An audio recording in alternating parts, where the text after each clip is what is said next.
এই যে উকিল বাবু, বলুন বলুন সত্যিটা, নইলে এটা জানেন তো একেবারে ওকালতি করার ক্ষমতা চলে যেতে পারে এইসব কেসে জড়িয়ে পড়লে। না না, আমাকে মাফ করুন।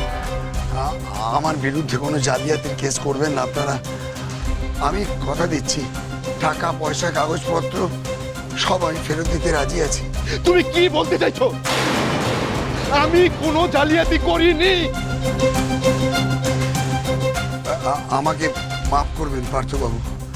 আমি আমার পেশার স্বার্থে ক্লায়েন্টের যে তথ্য গোপন করার নিয়মটা আছে তা ভাঙতে বাধ্য হচ্ছি।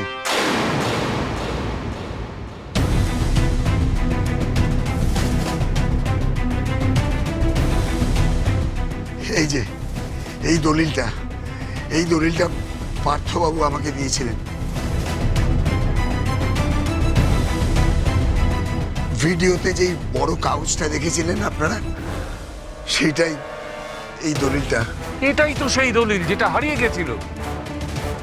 হ্যাঁ, তাই তো দেখছি।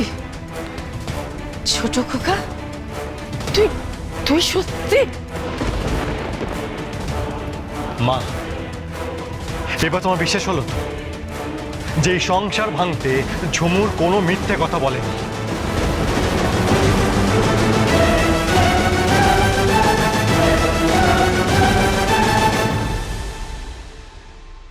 এবার আপনি বলুন, ওই দলিলটা আপনাকে দিয়ে কাকুমণি ঠিক কি করতে বলেছিল বলুন।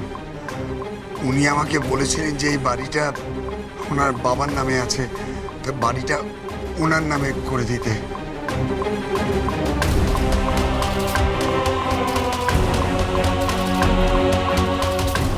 তার জন্যে উনি ওনার বাবার সই করা একটা কাগজও দিয়েছিলেন। এই যে এটা।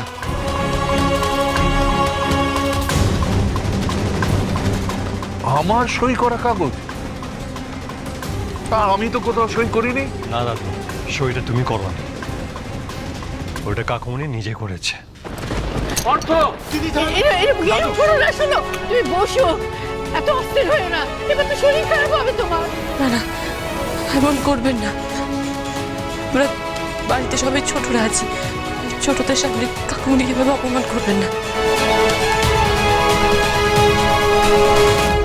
আর কি বলেছিল আমার গুণধর ছেলে আপনাকে উকিল বাবু? কি বলেছিল আমার গুণধর ছেলে? উনি এমন একটা দলিল করতে চেয়েছিলেন যেখানে আপনি সজ্ঞানে লিখে দিচ্ছেন যে আপনি আপনার বাড়িটা ওনার নামে করে দিচ্ছেন। এত লোভ ছিল তোর এই বাড়ির, এই সম্পত্তির ওপর, এত তাড়া ছিল তোর সবকিছু আত্মসাৎ করার, আর তোকেই আমরা বাড়ির সবাই সব থেকে বেশি আদর্শবান মনে করতাম। বন্ধুয়া সোম থেকে রবি প্রতিদিন সন্ধ্যে 7:30টায় স্টার জলসায় ও ডিজনি প্লাস হটস্টারে।